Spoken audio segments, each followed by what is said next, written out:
Dhiiratti heerumuun barbaadu.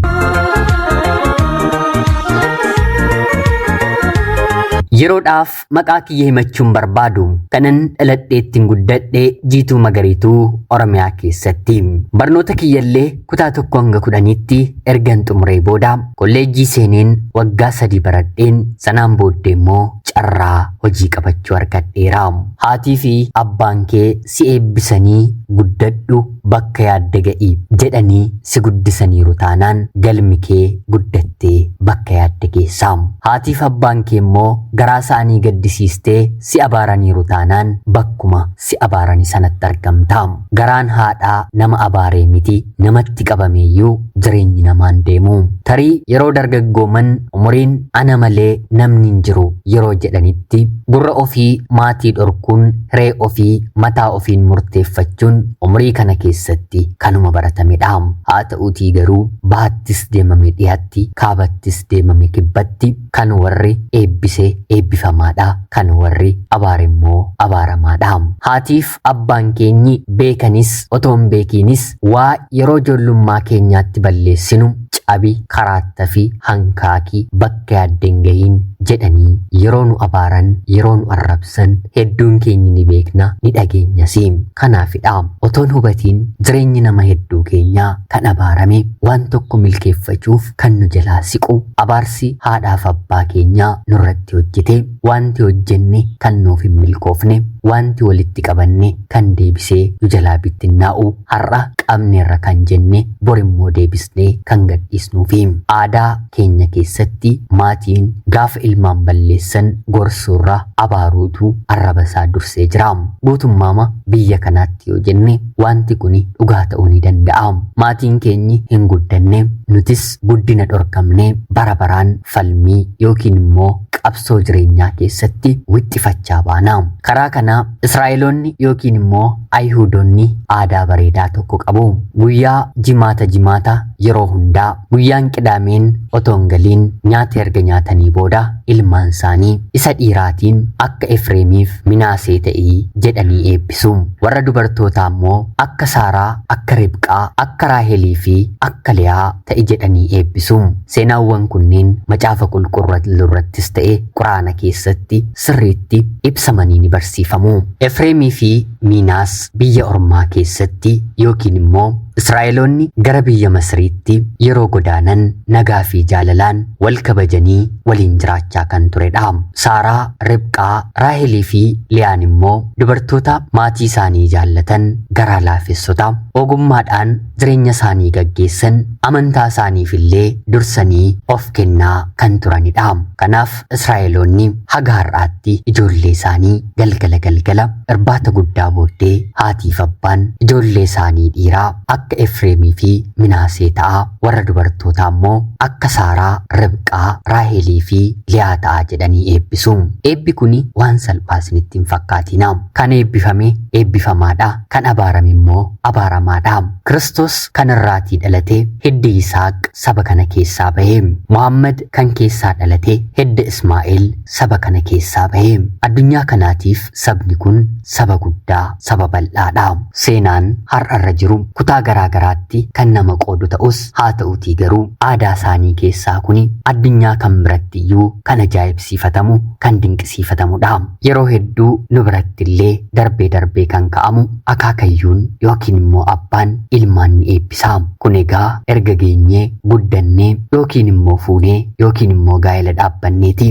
Haa ta'uutii garuu eebbi kan barbaachisu yerootiini. Kan abaarameef kan akaahame hin galu jedhu mitiree maatiin keenya yeroo mammaakan waa malee durseen waan kan isinitti hin kaasne. Ijoolleen maatii ishee fakkaatti. Haati kiyya dubartii baay'ee bareedduudha.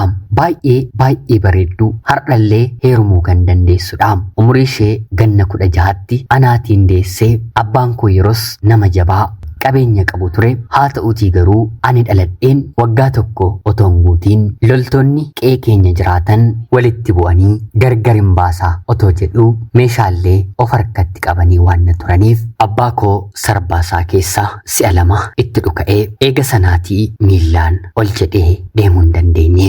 Ulee qabatee ol ka'ee dhadhaabbataa deemaa hanga lubbuunsaa addunyaa kanarraatii darbituutti jechuudha.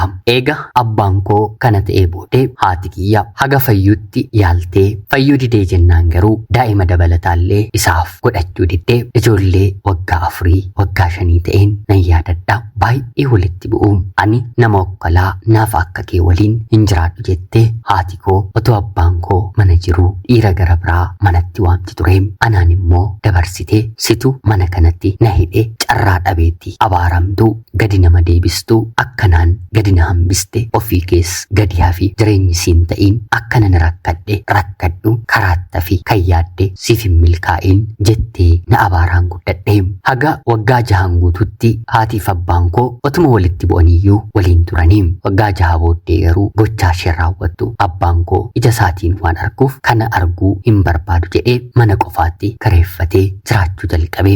Namni kan nama waliin jiraatu naman dhorku mitire. Waggaa booddees dubartiin tokko dhuftee abbaa kootti galte. Isheen laallee ijoollee 3 babbareedoo dhalchee. Yeroon ani umriin koo waggaa 14 guutu haadha koorraa adda bahee waggaa 8 booddee addunyaa kanarraatii boqote. Hanga addunyaa kanarraatii darbuttis anaan baay'ee na jaallata. Waan qabuun naaf godha, na gargaara, na bukkee dhaabbata. Namni miillaan otoo hin taane harkaan hojjeta jedhee eenyuu gadiyyuu hin jiraadhu jedhee hojjetee anaan na gargaara. Ijoollee isaallee akkanuma. Yeroo abbaan koo haadha koorraa adda bahu anatu ishee biratti hafe mitiire. Ilmaan gara biraa abbaa koof akka hin deenyeef kan of dhorke beekee haadha koodha. Daa'ima gara biraa godhachuuf hin barbaanne aarsitee gubdeeti manaa baaste. Sanaan booddee garuu haati kiyya daa'ima gara biraa nan dabaladha jettee yaaltus rabbi immoo kanaan haaloo ishee bahee daa'ima gara biraa godhachuu hin dandeenye. Hanga har'aatti lubbuudhaan jirti. Tokkitti dubara kan deesse anaan qofadha. Anuma ishee na deesseen immoo kunuunsitee dhala koo jettee akka dhalaatti na guddiste otoo hin taane sababa kiyyatti carraa dhabeetti jireenya hin taanetti akka galte yeroo hunda jechoota baay'ee ulfaataniin akka dhalaatti miti akka ormaatti iyyuu arraba ofii keessaa hin baaniin na abaaraa na arrabsaa na rukuchaan guddadhe. Haadha koo dhiiseen bakka hin deemu hin qabu mitire. Na rukuttes na abaartes manaan ariites deebi'ee fiigeen ishuma jala galaa.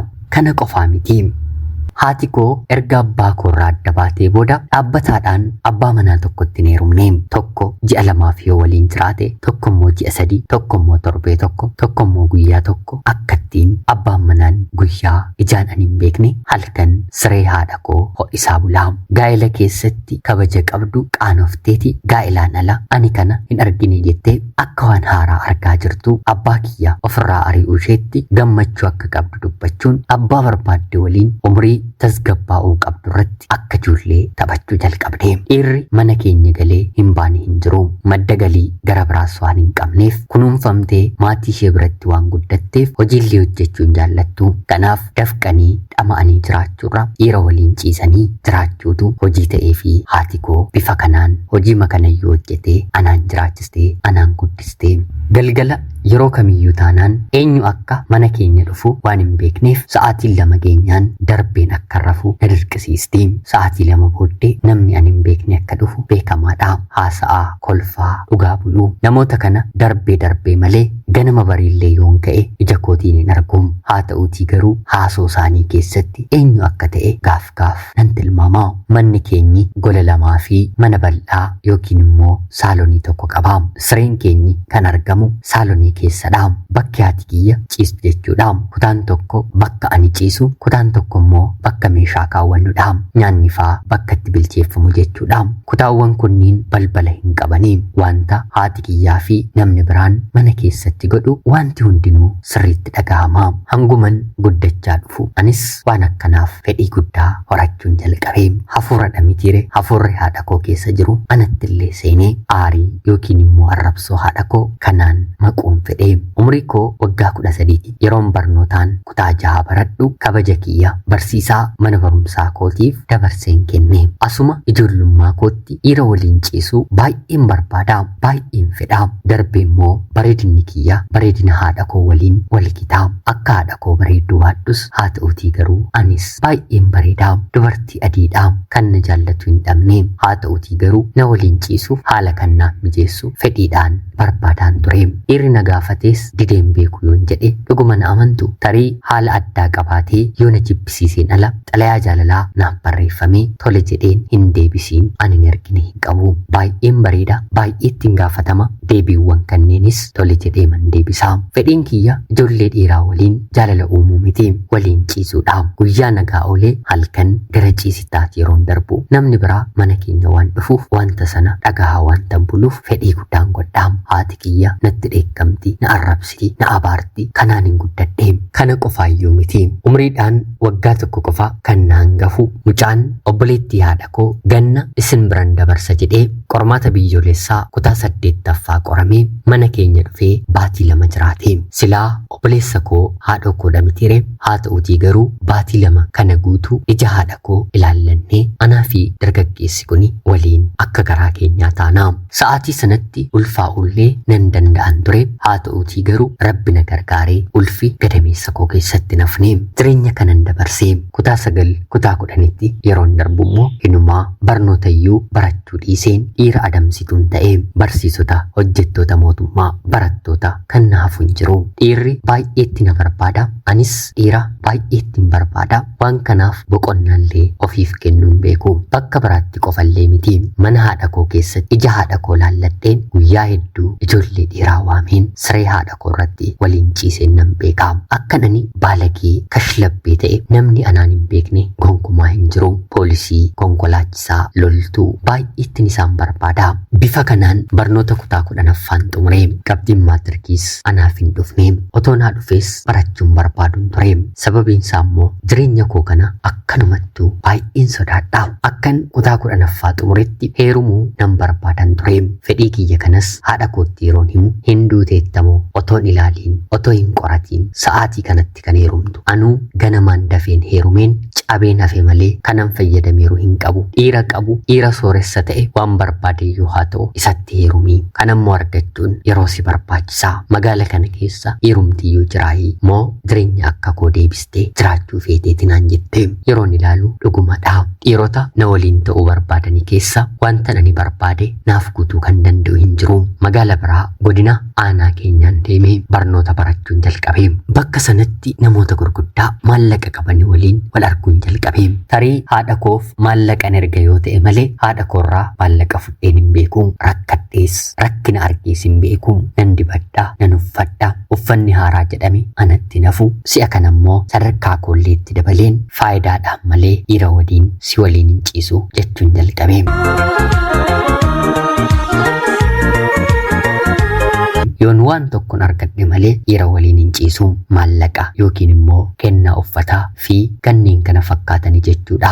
Halkan mana sirbaa yookiin immoo naayit kilab kan jedhamu guyyaan hafuun qabu. Hiriyoonni mana tokko keessa waliin jiraannus waanuma ani hordofu hiriyoota hordofanii. Hundumti keenyuu ulfaa'u sodaanna malee dhiira qabu adamsuun hojii keenya. Abbootii qabeenyaa magaala keenyaa warreen fuudhanii ijoolleen isaaniillee hangafa keenya ta'an akkuma saattuu feenee nama tokko nama 2 harkatti galfannaa. Isaan takkaatti baasii keenya kan waggaa kafarnuuf godhu. Bifa kanaan jireenya si'ooliin caalle abaarsa haadha kootiin wantan haadha koorraa argeen cubbuu otoo natti hin fakkaatiin akkan cubbuu keessa jiru sekendii tokkoof otoo natti hin dhagahamiin jiraachuun itti fufee. Guyyaatti dhiira 7 waliin sa'aatii garaagaraatti beellameen yeroon ciise yeroo nan qabaa. Halkan keessumaa guyyaa naayit kilabii deemnu sa'aatii muraasa dhiira tokko waliin ta'een sa'aatii muraasa immoo dhiira biraa waliin hin ta'a. Waan ani itti bareef homaanatti hin ulfaatu. Hinumaa darbeeyyuu fedhii kiyyatu naan guutu. Dhiirri akka barbaadeen ta'aa fi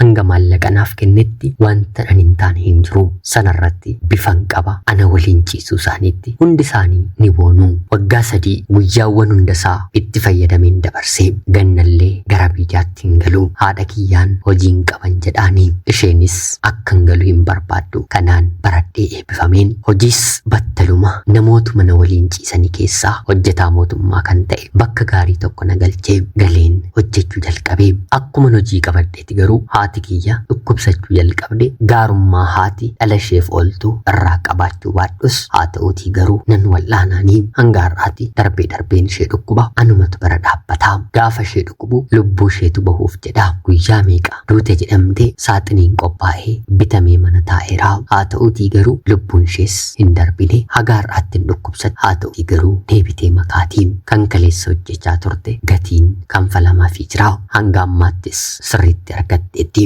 Hojii qabadhee hojjechuu akkuma galetti namni al takka fuullee godhee of ilaalan mitiire maal ta'een akkanan ta'a jedheen mataa makootiin of hin gaafadhe. Namoota kaanirraa gonkumaa ani addadha. Hin heerumne haa ta'uutii garuu dhiira waliin otoo hin ciisin hin oolu. Akkana ta'uu koo otoo beekuus ilmi dhiiraa ana biraan hafuu. Alana kanammoo hojiillee qabadheera mitiire mana hin kireeffadhetti qofaa kiyya waanan ta'eef yeroon barbaadetti dhiira akkan barbaade mana kootti hin fidaamu. Kireessitoonnis amala kiyya beekanii torbeetti yookiin immoo torbee lamatti mooraa isaanii keessaa na baasu. Hojii qabadheen naannoo baatii 5 baatii otoo hin guutiin manuma jijjiiraan bahee maallaqa kee siif deebisna nurraa bahinaan jedhanii maallaqa kiyya naaf deebisu. Ani gara sireetti ol darbinaan kan natti yaadatamu sanumadha. Tokkoof bilbileen mana kootti waammadha. Kanuma dhumarratti abbaa qabeenyaa tokkoof rakkoo kiyya yeroon himu mooraa guutuu naaf kireessee kan baatii 6 naaf kanfalee keessa jiraachuun jalqabee. Haadha manaasaa lammataa yookiin immoo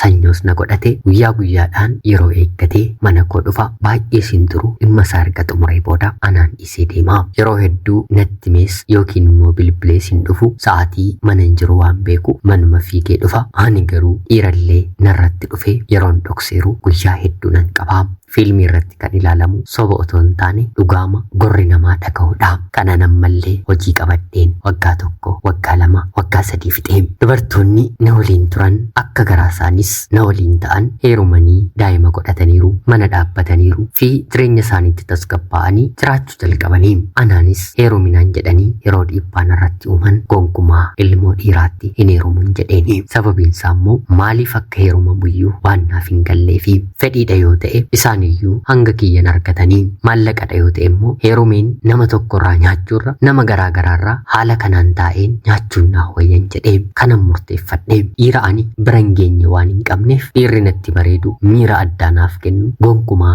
lafa kanarra hin jiru. Abbootii qabeenyaa garaa garaatu yeroo garaa garaatti natti fayyadamee umurii koon dabarsaa. Baay'ee tokkotti na jaallatu maallaqa fidanii dhufan anuma biratti dhiisanii deemu. Bifa kanaan hojii qabadheen waggaa 9 dabarsee. Umriin koo waggaa 29 haa ta'uutii garuu mucaa ganna waggaa 18 fakkaadha. Namoota na waliin ta'anii keessaa abbaan qabeenyaa tokko daa'ima naaf dahii maallaqa hanga kanaa siif hin kennanaan jedhee waggaa 3 dura na gaafate. Maallaqni suni maallaqa jireenya koo jijjiiruu danda'u. Anis tole cheekii isaa naaf barreessiitii siif hin dahan jedheeni. Innis naaf barreessee nan ulfaa'ee fi na kunuunsee dhiirarraa adda baheen baatii 9 dabarseen daa'ima nan dahee. Innis natti gammadee maallaqa siifan kenninaan jedhee naaf kennee walakkaasaas naaf dabalee dhaabbataa kansaa qofan ta'ee. Amma gaadaheera mitiire akka garaa koo ta'uu hin danda'u. Haati kiyya otuma dhukkubsattuu dhuftee na wal'aantee sireerraa na kaastee deebitee haga baatii 6 baatii 7tti ammallee nagaadha. Nama kana waliinis hariiroon keenya fayyaa buleessadha.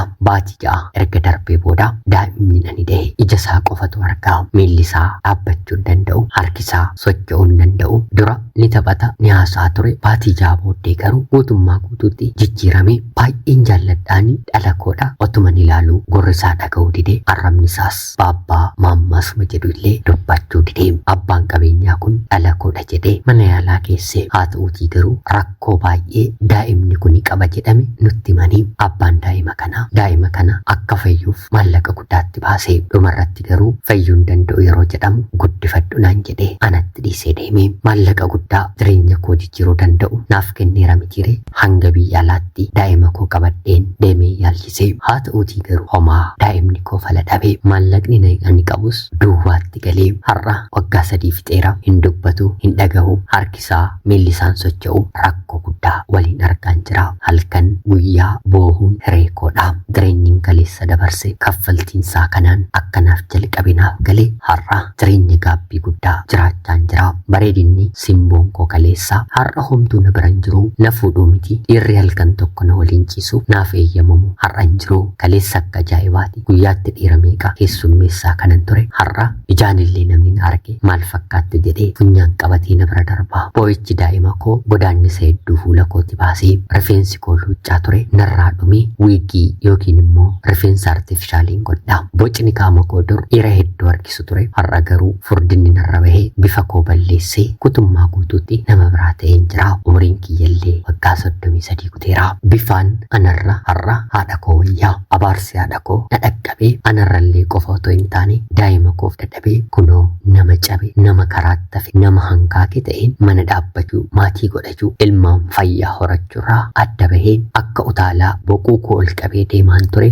amma immoo boquu koo gadi qabeen deemaa jira. Maallaqa otoon barbaadu dhumni koo kana ta'ee mukti gaariin bakka gaariitti biqila mukti gadheen immoo bakka hin taanetti biqila mitire bakka hin taanetti biqileen haadha hin taanerraa dhaladheen jireenyi koos jireenya hin taaneen ta'ee har'a dhiironni na waliin haasa'u waa'ee jaalalaa na waliin odeessuu miti dhimma hojiif gara biiroo koo dhufanii haga dhimma isaanii xumuranitti baay'ee ariifatu. Fixattuun kuni naan jedhu maal koorraa akka beekan akka dubbisan hin beeku waa'een koo salphaatti galaa fi fuulli kiyya miidhee fuula miidhame fakkaataa hidhaa addaa keessan jira. Kan koo balleessaa qofa otoo hin taane cubbuu guddaadha. Tarii isin maal keessatti akka dhalattan haati keessan abbaan keessan akkatti isin guddisee hin beeku. Haa ta'uutii garuu kan koo darbeera. Seenaa koo keessaas wanti baratamu hin jiru. Haa ta'uutii garuu ilmaan keessan gaafa guddistan eebbisaa bakka gaadde bakka gaarii ayyaana waaqayyoo jalatti guddadhu jedhaatii eebbisaa halkaniif guyyaa eebbisaa. Yoo balleessan gorsaa yoommoo tarii akkuma kiyya kan abaaramaa guddattan abaarsi isin yaadattan illee kan maatii keessanii kan haadha kan abbaa kan akkoo kan akaakaa yookiin immoo kan nama isiniif godhee isin fayyadee deebistanii immoo isin miitanii gantanii jecha abaarsa arraba isaatiin abaarsa isinitti dubbatee yoo jiraate yaa rabbii abaarsa kana narraa kuti jedhaatii halkaniif guyyaa kadhadhaa. Kana ta'uu baannaan akka ofii feetanitti otoo hin taane akka abaaramtanitti jiraattu. Haati koo hanga har'aatti naaf hin tufne miidhamuun koo gadi jechuun koo homaa waan tokko isheetti hin dhaga'amu. Garaan ishee maal balleesseen akka ta'e hin beeku. Haga ammaatti isheen immoo jettee na abaartii. Anis akka abaarsa isheetti jiraachaan jira. Rabbi si haa yaadatu abaarsa haadha keessa sirraa haa kutu naan jedha. Ana obboleettii keessan naannoo magaalaa Finfinnee irraatii ulfaadhaa nagayaatti galatoomaa. Yooyyaa ashama akkam jirtu kabajamtoota hordoftoota qophii keenya. Nagaaf jaalalli tokkummaan bakka jirtan hundaatti hunda keessaniif yaatu jecha guyyaa har'aallee seenaa ajaa'ibaa nama barsiisu tokko isiniif dubbiseen hin ka'a. Akka isin irraa barattaniif hubannoo cimaa ta'e tokko irraa argattan homaa shakkii tokko illee hin qabu. Obboleettii keenya seenaa kee kana nuuf qooduu keetiif guddaa galatoomi jecha kabajamtoota hordoftoonni qophii keenya seenaa ishee dhaggeeffattan yaada keessan komentii jalatti qoodaa fi jecha qophiin sa'aatii kanaaf guyyaa har'aaf isiniif qabadheen dhiyaadhe kanuma fakkaatti. Laayik, sheerii fi sabskiraayib gochuun dagatina. Akkuma argitan dubartoonni tokko tokko toora sooshaal miidiyaa irratti yeroo laallu hin heerumuu dhiirri nan barbaachisu jedhanii yeroo dubbatan keessumaa immoo artistoonni ija keenyaan ni argina gurra keenyaan immoo ni dhageenya. Tarii isaanis seenaa kana qabu laata shakkiin jedhu seenaa kana yeroo dubbisu na keessatti uumameera. Isin immoo yaada keessan komentii jalatti qoodaa. Turtii gaarii.